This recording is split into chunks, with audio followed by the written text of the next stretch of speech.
It seems that the public debt chart flies upward perpendicularly. China makes its move and immediately dumps its assets in public debt.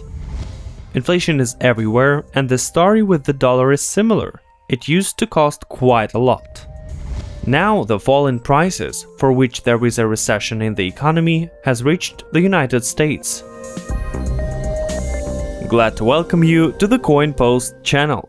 How many times have you heard the American dollar is going to die soon? Try to imagine an approximate figure in your head while you're pouring yourself a cup of tea or whatever you're pouring at this time of the day while getting ready to watch our new episode. Do you remember how many times they predicted the dollar collapse in the media, on YouTube and forums, blogs, social networks, and so on? I'd not actually watch television, but I'm sure that they have repeatedly said the dollar would come to an end soon. The figure would not be dozens, but hundreds of times. And this is my or your specific figure. But no one can keep track of all the predictions about the dollar's fate, so we're talking about thousands of them. But the thing is not the quantity, but the quality. After all, death to the dollar is predicted by recognized gurus of the world of finance, for example, the billionaire Ray Dalio, or such famous and popular guys as Robert Kiyosaki. A while ago, even the most ardent supporter of the USA, the legendary investor Warren Buffett, doubted the actions of the Federal Reserve and blamed them for devaluing his money. And now, when Dalio is on the side of good, Kiyosaki and Buffett have no choice but wonder, why? I mean, what the hell? The dollar remains the world reserve currency and doesn't even think to die? Maybe it's impossible to kill the dollar. Or is there a scenario to turn American money into dirty green papers? You will find the answers to these questions if you watch the video till the end. We're starting right now. Subscribe to our channel not to miss fresh videos. Let's dive in. The main reason for the dollar collapse that people are talking about is the uncontrolled printing of new money. Therefore, Ray Dalio and Robert Kiyosaki suggest buying real assets, such as gold. And the whole crypto community, in turn, is bracing itself, expecting people to change their minds and turn to Bitcoin. As evidence of the inevitable collapse, they give the US government debt chart, and as mathematicians would say, it's growing exponentially. In 2020, thanks to a new quantitative easing, it seems that the public debt chart flies upward perpendicularly. The current value of the US government debt is already about $25 trillion. And it seems that the bubble is about to burst. But in fact, it's a unique case on the market, as there is no real limit. In 2011, when the public debt reached its highest possible level in terms of US laws, the country had to declare a technical default. But instead, Congress voted and Barack Obama signed the law which increased the maximum limit. The current president Donald Trump has similar experience in increasing the US government debt limit. And as you know, he can do it again. This cliché has become familiar in a completely different context. But this is what Donald Trump could really do, and both the US and him will get away with this. The important thing is that, due to the base rate reduction too close to zero, the yield of 10-year government bonds has fallen too, and is now less than 1%. It reduces the debt burden and allows the United States to save on debt repayment. And here you should understand who we actually owe. Take Ukraine, for example. The country's authorities consider it an achievement that they were able to fulfill the conditions of the International Monetary Fund. And now they will get a new loan, which will be basically used to pay off previous debts. Simply put, Ukraine rolled over the debt, but Argentina failed to do so, and now the country defaulted for the 9th time. And who is accountable for the US debt? The largest holders of the public debt are China and Japan. And then there are almost all countries of the world that have at least some free funds and want to make money on it. They buy government bonds and get the return on them. And it's a unique case when not the creditor but the borrower dictates its own rules. Because if something happens to the US economy and they cannot pay, it will bounce back onto the world.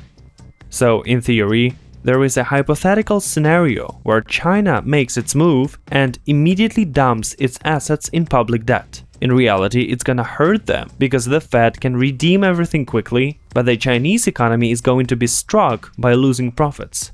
In theory, what we have is that public debt can grow to at least $100 trillion, but the United States is still gonna feel the best. This doesn't mean that the dollar will not die. Everything comes to an end. But there is such a scenario.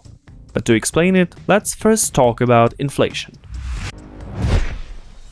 We all know inflation is a rapid growth in the money supply, which is why prices for goods and services are rising and money is continually depreciating. In developing countries, it's agreed to count everything in dollars.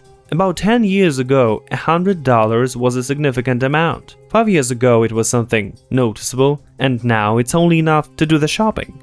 But don't you think they put the country on edge? Inflation is everywhere, and the story with the dollar is similar. It used to cost quite a lot. All fiat currencies are subject to inflation, without exception, but the US dollar at the same time feels better than the rest, and doesn't care that the printing press is working 24/7. Today, Washington is not afraid of repeating the story in Zimbabwe or Venezuela when money costs less than the paper it's printed on. On the contrary, Trump is trying to stimulate inflation, because in a controlled way it allows you to accelerate economic growth as it generates demand. The simplest explanation is that a person buys today, because tomorrow it will be more expensive. And while inflation is not yet galloping, when prices are rising by more than 10% a year, or hyperinflation, with prices going up by 50% a year or more, it allows the business to grow, increasing production. This is how the operating model of the economy works. It exists because money is becoming cheaper, and there are more and more goods on the market. The United States is not afraid of inflation now. On the contrary, it's fighting to maintain it, because the US economy is #1 and Trump is not just attacking China. He's fighting for America to retain world leadership. It'll allow them not to worry about printing dollars, because their currency will depreciate more slowly than the rest. It's the deflation Washington is worried about, but it has already begun. So here we get to the climax. I would be grateful if you could help promote the channel with your subscription, and I thank everyone who has already subscribed and watches our videos regularly. We work just for you, and now especially for you we're presenting the death of the dollar scenario. I already gave you this news in a different video that in April, US retail sales fell by 16%. In one of my recent videos, I also promised to explain how come there is more money, but inflation shows negative numbers. The answer to this question lies on the surface. It's not enough just to print new money. People have got to spend it. And as long as they don't buy and store cash under the pillow, prices go down. Deflation is a nightmare for the economy of any country. It's an ordinary person who is happy with lower prices in the store. Hooray, what an act of unprecedented generosity, and so on. But an entrepreneur who produces goods gets always horrified at the price drop. After all, he will get less revenue, and I mean, screw it, big deal. Why would an average guy, James, worry about the owner of the factory that will earn less? However, if the enterprise doesn't receive any profit, it's forced to stop development, then scale back production, and our hero, James, is at risk of finding himself on the street without a job, because his work will no longer be necessary. Deflation is also frightful because it pushes buyers to defer demand. The scheme is as follows. Due to low demand, the store reduces the price. Seeing this, the buyer decides not to buy today, as tomorrow it will become even cheaper. It happens again and again, and while someone is sitting on a suitcase with money and waiting for the next drop in prices, a tow truck is taking James's car in front of the house, because it was bought on credit, and he cannot pay it off without a job.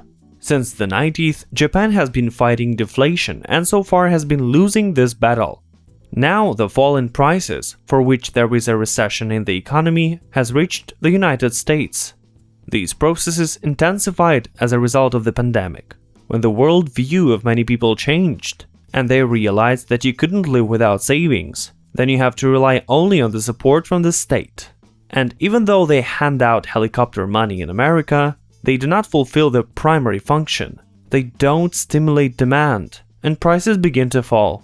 If the US, like Japan, doesn't find a solution to the deflation issue, then the current economic model will have to be changed. It means that if we moved from the gold standard to the dollar standard after the Second World War, making American money the main world currency. Then in the 70s, the dollar lost some of its rights after the Jamaican currency system established exchange rate regulation on the open market and added new reserve currencies, such as the Japanese yen, Swiss franc, and others. Unofficial reserve currencies like the Chinese yuan also appeared. As you can see, they already took away part of the power over the world from the dollar, and the current crisis may be an occasion to repeat this action.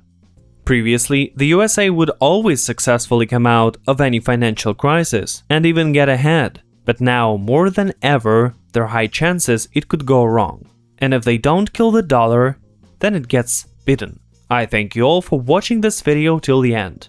I'm waiting for your feedback. Leave comments and give your thumbs up. And that's all for today. Thank you for watching. It's the Coin Post channel. Subscribe and get enlightened.